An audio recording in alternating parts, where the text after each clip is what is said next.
Hello students, क्या चल रहा है बेटा। उम्मीद है आप सब ठीक ठाक होंगे और जो हमारे चैप्टर हैं फिजिक्स के न्यूमेरिकल्स के उनके अच्छे तरीके से आप प्रैक्टिस भी कर रहे होंगे और साथ साथ बच्चों आप नोट्स भी बना रहे होंगे।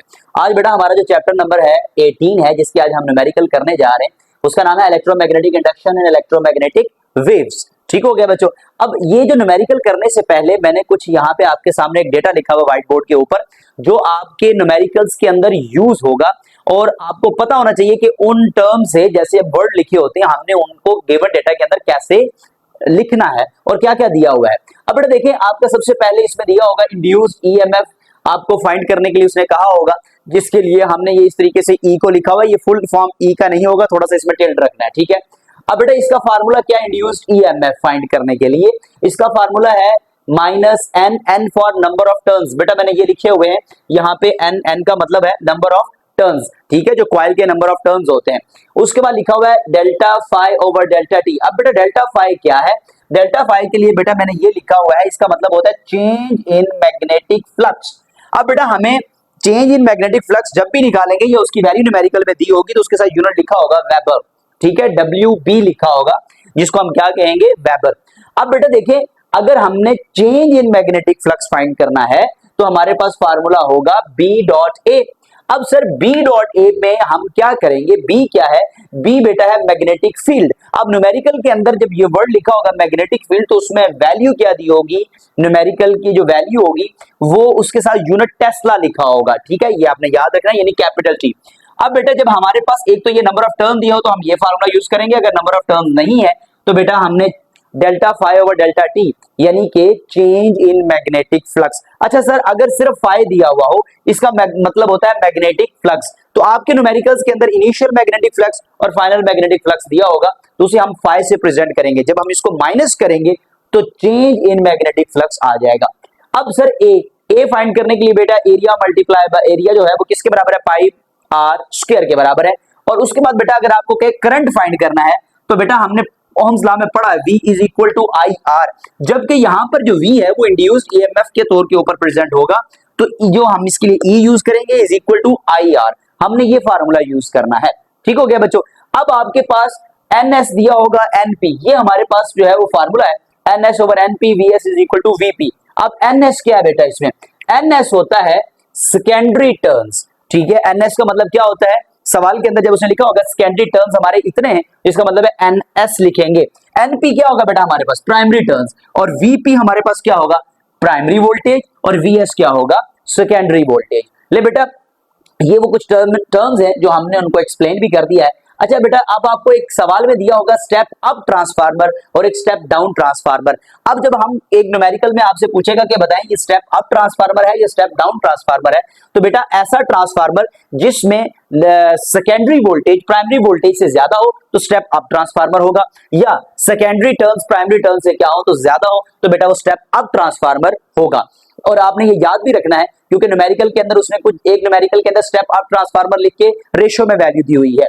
अब बेटा स्टेप डाउन ट्रांसफार्मर की अगर बात करेगा तो अगर secondary voltage less than primary voltage हो जाए तो स्टेप डाउन ट्रांसफार्मर होगा, या NS लेस देन NP हो जाए। अब मैंने बता दिया NS क्या होता है, NP क्या होता है, तो बेटा उम्मीद है कि ये आपको समझ आ गया होगा, ठीक है बेटा। और इसके बेटा आपने एक मरतबा जब न्यूमेरिकल आप स्टार्ट करेंगे उससे पहले अगर आप एक मरतबा से याद कर लेंगे आपको गिवन डेटा लिखने में बड़ी आसानी हो जाएगी, ठीक है बेटा। तो चलते हैं अब हम लोग न्यूमेरिकल के सोल्यूशन की तरफ और हमारा फर्स्ट न्यूमेरिकल अब हम सॉल्व करेंगे। जी बेटा, न्यूमेरिकल 18.1, जैसे कि हमने पहले इसके जो है वो फार्मूले देखे थे इस चैप्टर में यूज होने वाले। अब हम उन्हीं वैल्यूज बेटा गिवन डेटा के अंदर वो फार्मूला यहाँ पे निकालेंगे, वो सिंबल यहाँ पे लिखेंगे और यहाँ से डेटा को एक्सट्रैक्ट करेंगे। तो चलते हैं बेटा सोल्यूशन की तरफ। उससे पहले बेटा अगर हम आपने अभी तक इसके पीछे जो चैप्टर नंबर हमारा 10 है, 12, 13, 14, 15, 16 के न्यूमेरिकल आपने नहीं देखे तो बेटा वो हम ऑलरेडी करवा चुके हैं। इससे पहले आप उन न्यूमेरिकल्स को भी एक मरतबा जरूर देख लीजिएगा। चलते हैं बेटा अब इसके सोल्यूशन की तरफ देखिएगा। सबसे पहले गिवन डेटा हमारे पास क्या लिखा हुआ है बेटा, अगर आपने जो हमने इससे पहले जो मैंने आपको काम जो इसको व्हाइट बोर्ड के ऊपर जो शुरू करने से लेक्चर पहले फार्मूले लिखे थे, अगर आपने याद किए तो अब बेटा यहाँ से आपको उसको सॉल्व करना बड़ा आसान हो जाएगा। लिखा हुआ है a coil of 50 tightly bound, कहता है जो हमारे पास टर्म जो है N, जो कैपिटल N है वो हमारे पास कितना है? 50 है। अब साथ ही कह रहा है experience a change in magnetic flux. बेटा कह रहा है change in magnetic flux, magnetic flux change हो रहा है कहां से? 0.3 वेबर से लेकर 0.8 वेबर तक ओवर अ टाइम इंटरवल। अब टाइम इंटरवल यानी डेल्टा टी उसने हमें कितना दे दिया है 0.4 सेकंड। आपको अगर याद हो हमने मैग्नेटिक फ्लक्स की अगर बात की थी तो मैंने कहा था मैग्नेटिक फ्लक्स को हम लोग फाई से प्रेजेंट करेंगे और चेंज इन मैग्नेटिक फ्लक्स को हम लोग डेल्टा फाई से प्रेजेंट करेंगे। जबकि ये चेंज अभी उसने बताया यहां से यहां तक हुआ है, इसका मतलब है ये इनिशियल है और ये हमारे पास क्या है फाइनल जो है वो मैग्नेटिक फ्लक्स है। और कह रहा है कि आपने इसमें इलेक्ट्रोमैग्नेटिक इंड्यूस्ड इलेक्ट्रोमोटिव फोर्स निकालनी है और ठीक है तो हमने इसमें ये चीज फाइंड करनी है। तो ले बेटा सबसे पहले हम अपना गिवन डेटा इसके अंदर लिखते हैं और वो क्या है हमारे पास number of turns. Number of turns बेटा हमारे पास कितने हैं, वो हमारे पास है 50 टर्न्स। ठीक हो गया। अब साथ ही वो कह रहा है कि आपके पास मैग्नेटिक फ्लक्स बेटा एक है initial magnetic flux, initial magnetic flux. अब बेटा इनिशियल मैग्नेटिक फ्लक्स आपके पास कितना है, उसको मैंने 5-1 कह देता हूं जो कि मेरे पास है 0.3 वेबर। ठीक है, मैंने आपको बताया था बेटा मैग्नेटिक फ्लक्स का यूनिट क्या होता है, वेबर होता है, WEBER। उसके बाद बेटा हमारे पास फाइनल मैग्नेटिक फ्लक्स कितना हो गया, फाइनल मैग्नेटिक फ्लक्स तो वो बेटा हमारे पास हो गया 5-2 जो कि हमारे पास है 0.8 वेबर। अब साथ कह रहे हैं कि टाइम इंटरवल आपके पास कितना है, यानी टाइम इंटरवल आपके पास 0.4 सेकंड है। और फाइंड क्या करना है, अब हम फाइंड में लिख लेते हैं बेटा कि हमने फाइंड क्या क्या करना है। फाइंड हमने करना है बेटा एक इंड्यूस्ड इलेक्ट्रोमोटिव फोर्स। क्या फाइंड करना है हमने, इंड्यूस्ड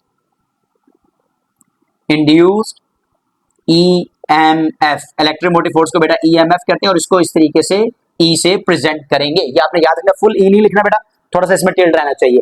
ठीक हो गया बेटा। तो कह रहा है इस टाइम के अंदर जो हमारा इलेक्ट्रोमोटिव फोर्स जो है प्रोड्यूस हुई है वो कितनी होगी। तो अब हम इसको बेटा सॉल्व करके देखते हैं। और बेटा इसका जो यूनिट होता है इलेक्ट्रोमोटिव फोर्स का, इंड्यूस्ड इलेक्ट्रोमोटिव फोर्स का बेटा वो V वोल्ट होता है। ठीक है, तो इसका मतलब ये होगा कि ये वोल्टेज को प्रेजेंट करेगा। अब देखिए हम इसका फार्मूला क्या लिखते हैं। तो हमारे पास फार्मूला क्या है, आपने बेटा इसका फार्मूला याद हो, आपने सबसे पहले मैंने इसका फार्मूला बताया था कि इसका फार्मूला है induced EMF is equal to -n change in magnetic flux over time interval यानी डेल्टा टी। अब sir change in magnetic flux हमारे पास नहीं है तो हमने तो सबसे पहले चेंज इन मैग्नेटिक फ्लक्स निकालना है। तो चेंज इन मैग्नेटिक फ्लक्स, तो बेटा मैंने चेंज इन मैग्नेटिक फ्लक्स को कहा था डेल्टा फाई है जो कि हमारे पास 5-2 - 5-1 यानी फाइनल में से हमने इनिशियल को क्या करना है माइनस कर देना है। तो हमारे पास चेंज इन मैग्नेटिक फ्लक्स जो है बेटा वो आ जाएगा। तो अब देखें अगर हमने उसको फाइंड करना है तो हम क्या करेंगे, उसके लिए मैंने आपको कहा था बेटा चेंज इन मैग्नेटिक फ्लक्स को हम किससे प्रेजेंट करेंगे, डेल्टा फाई से। तो delta phi is equal to, अब देखें बेटा Q2 हमारे पास कितना, सॉरी 5-2 कितना है 0.8 और ये 0.1। जब हम इसे बेटा माइनस करेंगे तो आंसर आ जाएगा 0.5 वेबर। तो बेटा ये हमारे पास चेंज इन मैग्नेटिक फ्लक्स जो है वो इसमें आ गया। अब हमने बेटा ये फार्मूला इसमें यूज करके अब देखना, क्योंकि बाकी डेटा तो हमारे पास मौजूद है। तो अब देखिएगा हम यहाँ पे लिखेंगे पुटिंग द वैल्यूज। तो बेटा वैल्यूज पुट करने जा रहे हैं यहाँ पे। तो फार्मूले के अंदर जब वैल्यूज पुट करेंगे E induced electromotive force is equal to -50 और multiply by delta phi. Delta phi हमारे पास कितना है बेटा 0.5 और हमारे पास चेंज इन डेल्टा टी है 0.4। तो बेटा जब हम इसको आपस में डिवाइड करेंगे तो हमारे पास आंसर क्या आएगा बेटा 1.25। ले बेटा जब हम इसको मल्टीप्लाई करेंगे तो हमारा आंसर क्या आएगा 62.5। ठीक है बेटा, तो हमारी जो बुक पे आंसर है वही हमारा क्या लिखा हुआ है 62.5। और मैंने आपको कहा था बेटा ये वोल्ट होता है तो लिहाजा हमने इसको क्या लिख देना है, इसका यूनिट वोल्ट लिख देना है। तो अब हमारे पास जो रिजल्ट आया बच्चों, वो रिजल्ट क्या है वो हम यहाँ पे रिजल्ट लिख लेते हैं कि जो हमारे पास अभी रिजल्ट आया वो है इंड्यूस्ड इलेक्ट्रोमोटिव फोर्स जो है वो बेटा हमारे पास -62.5 वोल्ट। ले बेटा ये हमारा इसका आंसर आ गया। जी बेटे न्यूमेरिकल 18.2 देखें, उसकी सॉल्यूशन की तरफ चलते हैं। स्टेटमेंट आपके सामने लिखी हुई है, देखिएगा बेटा लिखा है एक सर्कुलर है और उसका जो सर्कुलर लूप है उसका रेडियस हमारे पास 0.2 मीटर है। अब बेटा देखिए ये सिंगल हमारे पास नंबर ऑफ टर्न बन रहा है क्योंकि उसने लिखा है सर्कुलर लूप है एक। ठीक है, अब हमारे पास n क्या हो जाएगा 1 और उसका रेडियस क्या होगा बेटा 0.2 मीटर होगा। कहता है वहां जो रेजिस्टेंस है वो कितने ओहम की है, कैपिटल R 5 ओहम है। कहता है हमने जो लूप वो कॉइल जो रखा है जो सर्कुलर लूप है उसको हमने क्या करना है, place perpendicular to the magnetic field of 0.5 tesla. आप जो उसकी मैग्नेटिक फील्ड है वो उसकी कितनी होगी 0.5 टेस्ला। और बेटा मैंने कहा था मैग्नेटिक फील्ड को कैपिटल बी से प्रेजेंट करते हैं। If the field drop to zero, अब मैग्नेटिक फील्ड ड्रॉप हो गई, इसका मतलब है इनिशियल B1 ये हो गया और B2 हमारे पास क्या हो जाएगा जीरो, क्योंकि वो फाइनल मैग्नेटिक फील्ड ड्रॉप हो गई। और उसमें टाइम कितना लगा 0.2 सेकंड के अंदर, यानी डेल्टा टी जो है वो 1 सेकंड है। कैलकुलेट, हमने पहले क्या कैलकुलेट करना है इंड्यूस्ड ईएमएफ, यानी कि हमने ई कैलकुलेट करना है। फिर कह रहा है बेटा आपने इंड्यूस करंट भी फाइंड करना है, यानी आई को भी फाइंड करना है। और कह रहा है कि फिर इंड्यूस करंट जो हुआ है उसकी आपने डायरेक्शन भी बतानी है। और डायरेक्शन कब बतानी है, जब आपके पास मैग्नेटिक फील्ड जो है वो पॉइंट्स इनटू द पेज, यानी पेज के अंदर जो है वो मैग्नेटिक फील्ड अप्लाई हो रही हो, तब आपने बतानी है कि उस करंट की डायरेक्शन क्या होगी। ले बेटा हम आप इसको सॉल्व करते हैं गिवन डेटा के साथ। तो देखिएगा हमारे पास गिवन डेटा में क्या लिखा हुआ है। सबसे पहले बेटा हमारे क्या दिया हुआ है, उसने सर्कुलर लूप दिया हुआ है। नंबर ऑफ टर्न्स हमारे पास कितने हो गए बेटा 1, क्योंकि एक सिंगुलर लूप है। और उसका रेडियस क्या हुआ बेटा, रेडियस स्मॉल r जो है वो 0.2 मीटर है, क्योंकि बेटा ये ऑलरेडी मीटर में है तो हमें इसको चेंज करने की जरूरत नहीं है। रेजिस्टेंस कैपिटल R जो है वो हमारे पास कितना है बेटा 5 ओहम है। और कह रहा है कि इसके पास आपके पास जो मैग्नेटिक फील्ड है वो 0.5 टेस्ला है। मैंने पहले बताया था बेटा मैग्नेटिक फील्ड को कैपिटल B से प्रेजेंट करते हैं और उसका यूनिट टेस्ला है। मैग्नेटिक फ्लक्स को फाइ से प्रेजेंट करते हैं, उसका यूनिट वेबर है। तो अब देखिएगा मैंने यहां पे लिखा initial magnetic field, initial magnetic field. अब बेटा इनिशियल मैग्नेटिक फील्ड जो है वो मैंने उसको कहा B स्मॉल सा 1 लिखेंगे 0.5 टेस्ला। उसके बाद बेटा फाइनल मैग्नेटिक फील्ड आपकी क्या है सर, फाइनल मैग्नेटिक फील्ड जो हमारे पास है वो हमारे पास होगी B2 और बेटा वो कितनी है 0 टेस्ला। अब बेटा देखिएगा हमने इसमें करना क्या है, आगे कह रहे हैं कि आपने कैलकुलेट क्या करना है, तो हम यहाँ पे लिख लेते हैं कैलकुलेट में हमने बेटा क्या क्या कैलकुलेट करना है। सॉरी कैलकुलेट की जगह बेटा हम फाइंडिंग लिखते हैं। तो हमने क्या क्या फाइंड करना है इसमें, तो बेटा हमने फाइंड करना है सबसे पहले हमने इसमें इंड्यूस्ड ईएमएफ फाइंड करनी है। हम ए के साथ लिख लेते हैं इंड्यूस्ड ईएमएफ, ठीक है स्मॉल ई, यानी कि इस तरीके से सॉरी ई को प्रेजेंट करेंगे। बी जो है वो हमारे पास क्या होगा इंड्यूस करंट, तो बेटा हमने दूसरा क्या फाइंड करना है इंड्यूस्ड करंट को फाइंड करना है, जिसको हम लोग कैपिटल आई से प्रेजेंट करेंगे।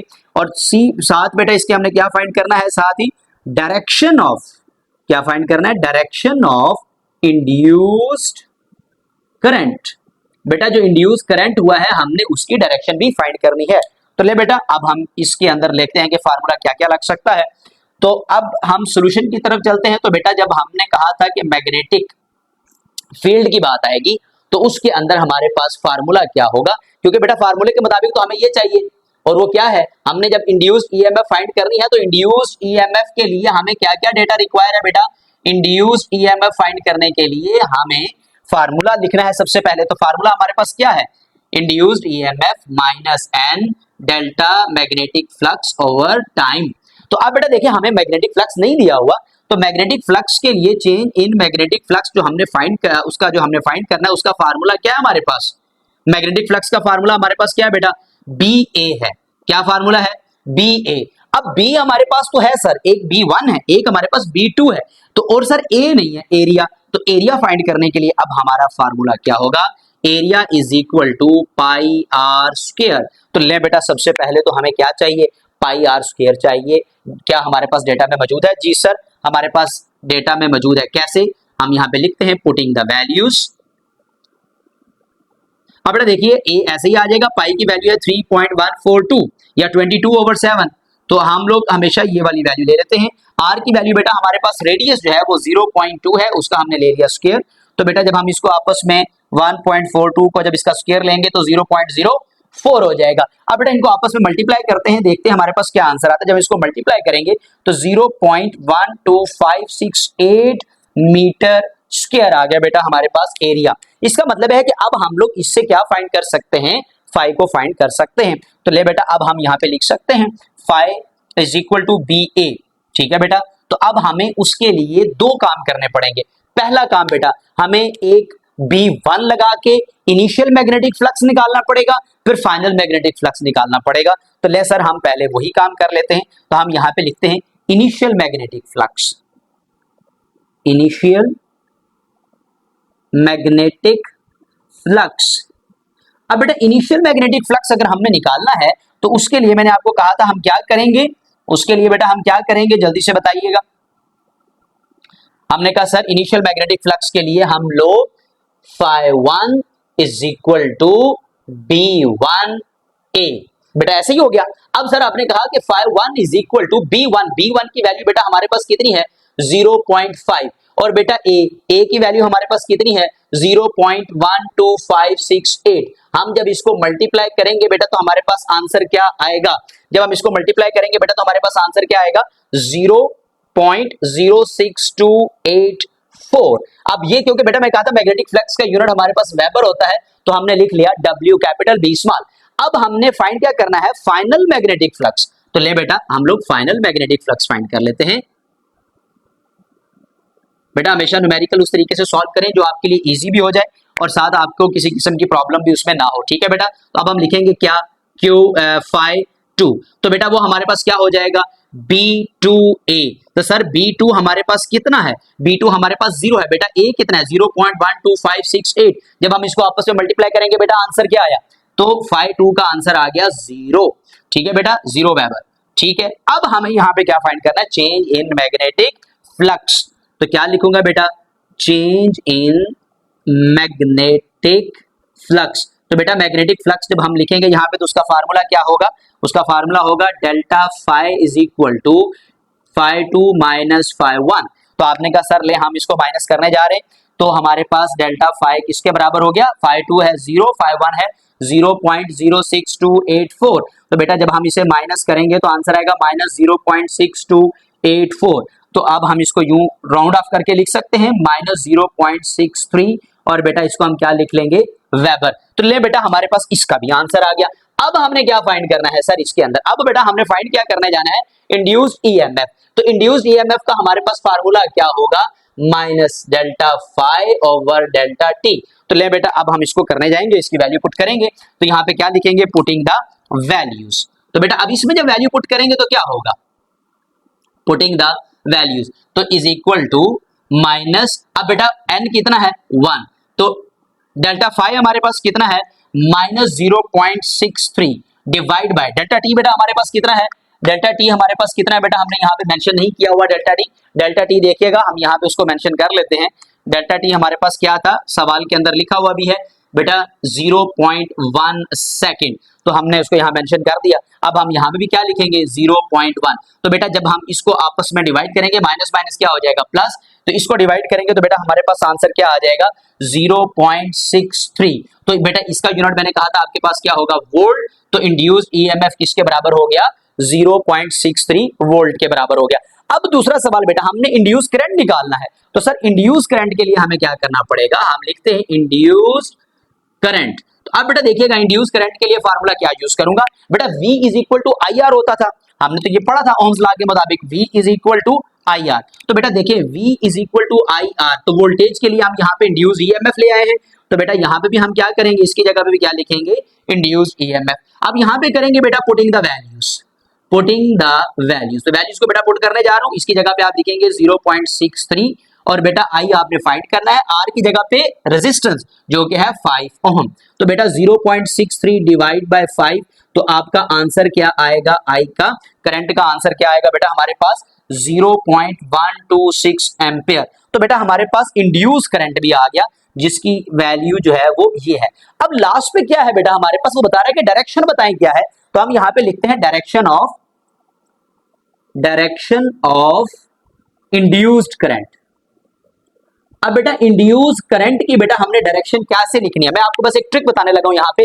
अगर बेटा मैग्नेटिक फील्ड जो है वो पॉइंट्स इनटू द पेज हो तो हमारे पास क्लॉकवाइज डायरेक्शन होगी, अगर मैग्नेटिक फील्ड जो है वो इनटू द पेज ना हो तो हमारे पास बेटा क्या हो जाएगी एंटी क्लॉकवाइज हो जाएगी। तो मैं यहां पे लिखूंगा since magnetic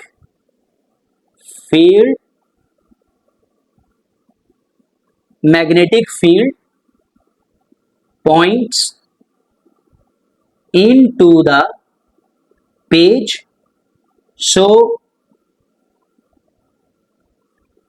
direction of induced current is clockwise।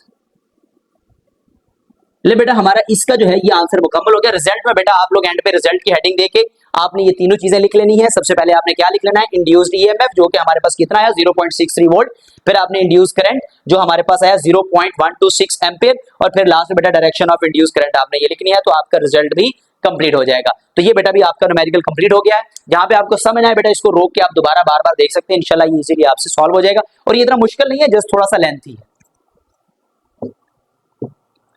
जी। बेटा 18.3 न्यूमेरिकल है, स्टेटमेंट आपके सामने है, देखिएगा हम इसको सॉल्व करते हैं। बेटा कह रहा है कि एक ट्रांसफार्मर है जिसके प्राइमरी टर्न्स जो हैं, अब मैंने आपको कहा था प्राइमरी टर्न और प्राइमरी वोल्टेज, प्राइमरी टर्न को हम एनपी से प्रेजेंट करेंगे और प्राइमरी वोल्टेज को वीपी से। तो बेटा वो याद आ रहा है जो हमने स्टार्ट में पढ़ा था, तो ये एनपी हो गया 500 और 100 सेकेंडरी टर्न्स है, यानी एनएस कितना हो गया 100 टर्न्स हो गया। कहता है if the primary voltage VP जो है वो आपका 220 वोल्ट हो, तो कह रहा है फाइंड करो। ए में हमने क्या फाइंड करना है, सेकेंडरी वोल्टेज, और बी पार्ट में बताना है इज दिस स्टेप अप और स्टेप डाउन ट्रांसफार्मर। कहता है बताओ ये स्टेप अप ट्रांसफार्मर है, ये स्टेप डाउन ट्रांसफार्मर है। अब बेटा मैंने आपको बताया था कि स्टेप डाउन ट्रांसफार्मर कौन सा होता है, जिसमें हमारे पास प्राइमरी वोल्टेज जो है वो ज्यादा हो और सेकेंडरी वोल्टेज क्या हो, कम हो, तो हमारा स्टेप डाउन ट्रांसफार्मर होता है।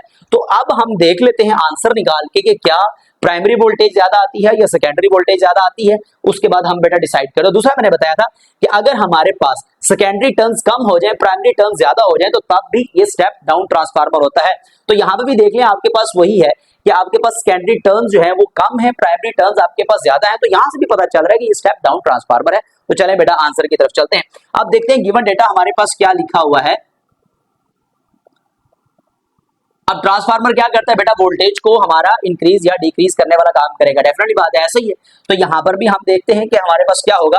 तो अब देखिए बेटा गिवन डेटा में सबसे पहले हमारे पास प्राइमरी टर्न्स यानी एनपी जो है वो हमारे पास कितना है। तो बेटा मैं साथ आपके यहाँ पे वर्ड भी साथ लिख लेता हूं, प्राइमरी टर्न्स, ठीक है बेटा, प्राइमरी टर्न्स।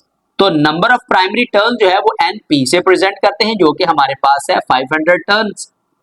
और नंबर ऑफ सेकेंडरी टर्न्स कितने हैं हमारे पास बेटा, सेकेंडरी टर्न्स जो है वो हमारे पास कितने हैं, एनएस जो है वो 100 टर्न्स है। तो अब हमने क्या करना है, आगे कह रहा है अगर प्राइमरी वोल्टेज जो आपके पास प्राइमरी वोल्टेज आपके पास कितनी हो बेटा, वीपी जो है स्मॉल सा पी स्मॉल सा एस, बेटा इस तरीके से लगाना है 220 वोल्ट। और फाइंड क्या करना है हमने बेटा, इसमें फाइंड सर हमने करना है एक तो सेकेंडरी वोल्टेज फाइंड करनी है हमने। तो ले बेटा हमने लिख लिया कि हमने सेकेंडरी वोल्टेज फाइंड करनी है, तो उसके लिए हम लोग बेटा क्या यूज करेंगे, वीएस। और दूसरा हमने क्या बेटा फाइंड करना है, types of transformer, types of transformer कि बेटा ये किस टाइप का ट्रांसफार्मर है, स्टेप अप है या स्टेप डाउन है। तो ले बेटा हम सबसे पहले लिखते हैं फार्मूला। हमारे पास फार्मूला क्या है, जल्दी से देखिएगा। हमने बेटा जो स्टार्ट में फार्मूला पढ़ा था वो क्या था, NS over NP is equal to VS over VP। ले बेटा हमने यही फार्मूला पढ़ा था, तो इसी फार्मूले को लेके हम आगे चलेंगे। हम फाइंड क्या करने जा रहे हैं बेटा, हम फाइंड करने जा रहे हैं VS को। तो बेटा अगर हमने VS को फाइंड करना है तो ये VP इधर मल्टीप्लाई है, डिवाइड है, इधर आगे क्या हो जाएगा मल्टीप्लाई। तो हम इसको फार्मूला बना लें या वैल्यू पुट कर लें। तो बेटा हम क्या कर लेते हैं, पुटिंग द वैल्यूज कर लेते हैं, इससे काम आसान हो जाएगा।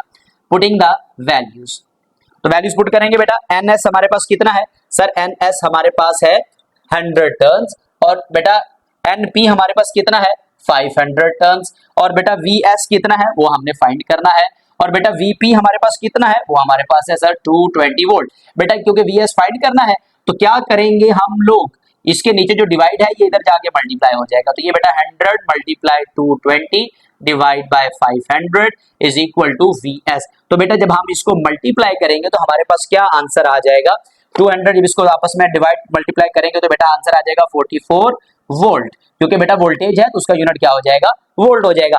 अब दूसरी बात हमने अब क्या फाइंड करना है बेटा, टाइप्स ऑफ ट्रांसफार्मर। तो अब हम यहाँ पे हेडिंग दे देते हैं टाइप्स ऑफ ट्रांसफार्मर। तो बेटा हम सबसे पहले अब ये बताएंगे कि टाइप्स ऑफ ट्रांसफार्मर में हमने क्या पढ़ा था कि अगर हमारे पास, अब हम यहां पे रीजन लिख लेते हैं ये कौन सा ट्रांसफार्मर है, it is step down transformer. अब सर आप कैसे बता रहे हैं ये स्टेप डाउन ट्रांसफार्मर है? क्यों? बिकॉज देखें Vs लेस देन Vp। अब बेटा देखें Vs की वैल्यू 44 है और Vp की वैल्यू कितनी है 220 वोल्ट। एक तो कंडीशन ये हो गई। दूसरी एंड Ns जो है वो लेस देन क्या है Np है। अब Ns हमारे पास 100 और Np ये तो अब हम यहां पे लिख सकते हैं क्योंकि 44 वोल्ट जो है वो लेस है 220 वोल्ट एंड ठीक है। और दूसरा 100 टर्न्स लेस हैं कितने से 500 टर्न से। तो हमने कहा it is step down transformer. तो बेटा रिजल्ट में आप यहां पे क्या लिख लेंगे? रिजल्ट की हेडिंग देंगे और उसकी जगह पे आप क्या लिखेंगे बेटा? सबसे पहले तो आप लिखेंगे हमने क्या फाइंड किया था सेकेंडरी वोल्टेज जो कि हमारे पास है 44 वोल्ट। और दूसरा बेटा हमने क्या कहा था कि हमारे पास ये कौन सा ट्रांसफार्मर है? Step down transformer. कौन सा ट्रांसफार्मर है? Step down transformer. तो ले बेटा ये हमारे पास इसका आंसर आ गया। जी बेटा 18.4 न्यूमेरिकल है। ये थोड़ा सा कंफ्यूजिंग न्यूमेरिकल होता है बच्चों के लिए क्योंकि यहाँ पे वर्ड लिखा हुआ है स्टेप अप ट्रांसफार्मर और जो इसका नेक्स्ट न्यूमेरिकल होगा वहां पे लिखा होगा स्टेप डाउन ट्रांसफार्मर। तो बेटा यहाँ थोड़ा सा समझ लीजिएगा, इसके लिए आपका काम आसान हो जाएगा कि हमारे पास ये स्टेप अप ट्रांसफार्मर की एक मैं यहाँ पे कंडीशन लिखने लगा हूँ बेटा, जरा उसे गौर से देखिएगा। NS ग्रेटर देन NP या हमारे पास VS ग्रेटर देन VP। तो ये हमारे पास होता है स्टेप अप ट्रांसफार्मर की कंडीशन। स्टेप अप ट्रांसफार्मर की कंडीशन ठीक है बेटा। जैसे आपने स्टेप डाउन की पढ़ी होगी तो स्टेप डाउन में क्या है? NS लेस देन NP और VS लेस देन VP। तो ये हमारे पास कौन सा होता है बेटा? Step down transformer. कौन सा होता है? स्टेप डाउन ट्रांसफार्मर की कंडीशन होती है। तो ये दोनों में आपने डिफरेंस याद रखना है। अब देखिए यहाँ पे उसने हमें क्या दिया हुआ है? एक स्टेप अप ट्रांसफार्मर है जिसकी टर्न रेशियो है। अब नहीं बता रहा इसमें NS कौन है, NP कौन है, NS कौन है, लेकिन उसने टर्न रेशियो के साथ क्या वर्ड यूज किया? Step up. अब आप स्टेप अप ट्रांसफार्मर की कंडीशन पे जाएं। आपने जब कंडीशन देखी तो आपने कहा NS बड़ा होना चाहिए, वो ज्यादा टर्न होने चाहिए और NP के थोड़े होने चाहिए। इसका मतलब ये हुआ कि यहां पर अगर हम आए रेशियो में तो पहले वाली टर्न्स छोटी है और अगले वाली टर्न्स क्या है? ज्यादा है। तो हमारे पास NS ज्यादा होनी चाहिए, वो ज्यादा है। NP कम होनी चाहिए, वो कम है। तो रेशियो इस तरीके से बनी, यानी पहले वाला NP हो जाएगा, दूसरे वाला क्या हो जाएगा? हमारे पास NS हो जाएगा। ले बेटा ये तो हमारे पास कंडीशन यहाँ पे फुलफिल हो गई।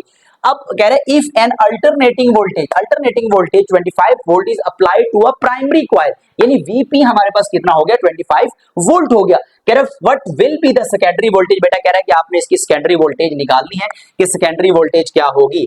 तो ले बेटा हम लोग गिवन डेटा यहां सबसे पहले लिखते हैं कि हमारे पास गिवन डेटा में क्या वैल्यू मौजूद है। तो आप बेटा देखिएगा सबसे पहले तो हमने लिखना है टर्न्स रेशियो। हमारे पास यहां पर क्या है बेटा? टर्न्स रेशियो हमारे पास क्या होगी? वो हमारे पास है NP रेशियो NS, यानी कि 2:100।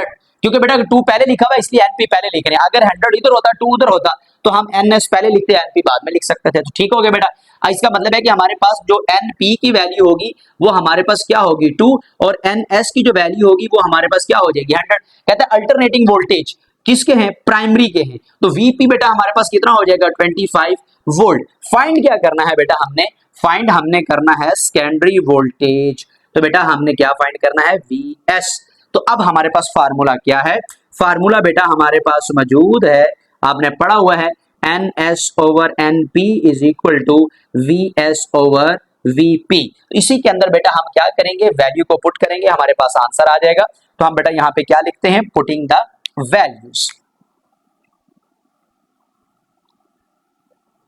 वैल्यूज को बेटा जब हम पुट करेंगे NS की जगह पे बेटा हम क्या पुट करेंगे? 100 और NP की जगह पे हम 2 पुट करेंगे।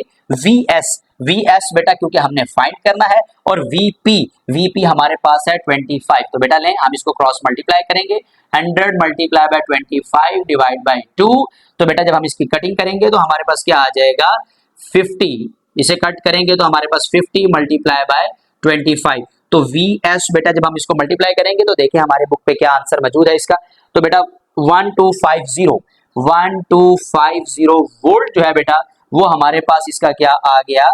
आंसर आ गया। ठीक हो गया बेटा। तो अब इसका मतलब ये हुआ कि हम रिजल्ट में क्या लिखेंगे कि हमारे पास जो सेकेंडरी वोल्टेज आया है वो बेटा हमारे पास कितना आया है? वो 1250 वोल्ट। और अगर आप बेटा उसकी कंडीशन को देखें स्टेप अप ट्रांसफार्मर की, तो सेकेंडरी वोल्टेज ज्यादा होना चाहिए, प्राइमरी वोल्टेज कम होना चाहिए। तो सेकेंडरी वोल्टेज ज्यादा है, प्राइमरी वोल्टेज बेटा आपके पास कम है, तो ये ले इसका भी आंसर आ गया जी बेटा। न्यूमेरिकल 18.5 चैप्टर नंबर 18 का लास्ट न्यूमेरिकल है बेटा, और ये भी आसान न्यूमेरिकल है, जस्ट हमने इसकी पहले कंडीशन समझनी है बेटा। कहता है कि आपके पास एक स्टेप डाउन ट्रांसफार्मर है और उसके बेटा टर्न रेशियो क्या है, 100:5। सबसे पहले बेटा मैंने आपके सामने ये दोबारा से लिख दिया है, स्टेप डाउन ट्रांसफार्मर में नंबर ऑफ सेकेंडरी टर्न्स कम होंगे, नंबर ऑफ प्राइमरी टर्न्स ज्यादा होंगे। तो बेटा नंबर ऑफ सेकेंडरी टर्न्स कम होंगे तो कम कहां पर है, यहाँ पे। नंबर ऑफ प्राइमरी टर्न्स ज्यादा होगी तो ज्यादा कहां पर है, यहाँ पे। तो बेटा ये रेशियो इसकी बन गई, ठीक हो गया। इफ एन अल्टरनेटिंग जो हमारे पास एसी वोल्टेज है, AC voltage of 190 volt is applied to primary coil, यानी वीपी हमारे पास कितना आ गया 190 volt. What will be the voltage in secondary coil, VS बेटा फाइंड करना है। चलते हैं हम लोग बेटा, तो यहाँ पे लिखते हैं गिवन डेटा। तो ये भी बेटा बड़ा शॉर्ट सा न्यूमेरिकल है और आसान न्यूमेरिकल है। तो गिवन डेटा में सबसे पहले बेटा हमने टर्न रेशियो लिखनी है कि हमारे पास टर्न रेशियो क्या है, टर्न्स रेशियो। टर्न्स रेशियो बेटा हमारे पास क्या है, क्या रेशियो है बेटा हमारे पास, एनपी रेशियो एनएस। क्यों लिख रहे हैं बेटा हम ये वाली, क्योंकि हमने पढ़ा है कि स्टेप डाउन ट्रांसफार्मर में सेकेंडरी टर्न्स कम होंगे, प्राइमरी टर्न्स ज्यादा होंगे। तो कम वाली वैल्यू बाद में लिखी है, ज्यादा वाली वैल्यू पहले, इसलिए एनपी रेशियो एनएस। तो इसका मतलब है हमारे पास नंबर ऑफ प्राइमरी टर्न्स कितने हैं 100 और नंबर ऑफ सेकेंडरी टर्न्स कितने हैं बेटा 5 हैं। ओके हो गया। अब हमें वो कह रहा है कि आगे आपके पास प्राइमरी वोल्टेज कितना है, प्राइमरी वोल्टेज। तो बेटा प्राइमरी वोल्टेज जो है वो हमारे पास वीपी जो है वो हमारे पास कितना है 190 वोल्ट। तो बेटा हमने फाइंड क्या करना है, हमने फाइंड करने हैं सेकेंडरी वोल्टेज। क्या फाइंड करना है बेटा हमने, सेकेंडरी वोल्टेज। तो अब बेटा आपने देखना है कि सेकेंडरी वोल्टेज कितने होंगे, और बेटा दूसरी बात यह है कि सेकेंडरी वोल्टेज की वैल्यू प्राइमरी वोल्टेज से कम होगी, क्योंकि हम स्टेप डाउन ट्रांसफार्मर की बात कर रहे हैं। तो फार्मूला क्या है बेटा हमारे पास, तो चलते हैं फार्मूले की तरफ। फार्मूला बेटा एज यूजुअल आपने स्टार्ट में पढ़ा हुआ है, NS over NP is equal to VS over VP। ले बेटा अब तो याद हो गया होगा आपको। इसी के अंदर हमने क्या करनी है, वैल्यू पुट करनी है। तो हम लिखते हैं बेटा पुटिंग द वैल्यूज। तो देखिए बेटा अब हम क्या करेंगे, NS की जगह पे हम क्या पुट करेंगे 5, और बेटा NP की जगह पे हम क्या पुट करेंगे 100 इज इक्वल टू VS की हमने फाइंड करना है, VP है 190। बेटा ये इधर जाके मल्टीप्लाई, इधर डिवाइड हो रहा है, 5 मल्टीप्लाई बाय 190 डिवाइड बाय 100, तो किसके बराबर हो गया ये VS। तो VS बेटा हम जब इसको डिवाइड करेंगे तो हमारे पास आंसर क्या आएगा 9.5 वोल्ट आ जाएगा। ठीक है बेटा, यानी कि आपने 5 मल्टीप्लाई बाय 190 करना है, जब उसको डिवाइड करेंगे 100 पे तो आपका आंसर 9.5 वोल्ट जो है वो आ जाएगा। तो ले बेटा ये हमारे पास रिजल्ट आया। तो हम यहाँ पे रिजल्ट में क्या लिखेंगे, हम सर रिजल्ट में लिखेंगे कि हमारे पास जो सेकेंडरी वोल्टेज है वो हमारे पास VS कितना है, VS हमारे पास कितना है बच्चों 9.5 वोल्ट। अगर आप गौर से भी देखें तो बेटा हमारे पास सेकेंडरी वोल्टेज कम होना चाहिए, प्राइमरी वोल्टेज ज्यादा होना चाहिए। तो एज इट इज वही बात है। तो बेटा हमारा ये चैप्टर यहाँ पे खत्म हुआ। बेटा अगर आप मेरे चैनल के ऊपर न्यू है तो बेटा इस चैनल को सब्सक्राइब जरूर कर लें, बेल आइकन को जरूर प्रेस रखा करें बेटा, ताकि आने वाले तमाम लेक्चर जो है वो इंशाल्लाह ताला आपको उनका नोटिफिकेशन भी मिले और आप उन लेक्चर्स को टाइमली देख भी सके और नोट्स भी बना सकें। नेक्स्ट लेक्चर बेटा इंशाल्लाह हम चैप्टर नेक्स्ट लेक्चर में स्टार्ट करेंगे। तब तक के लिए बेटा अल्लाह हाफिज।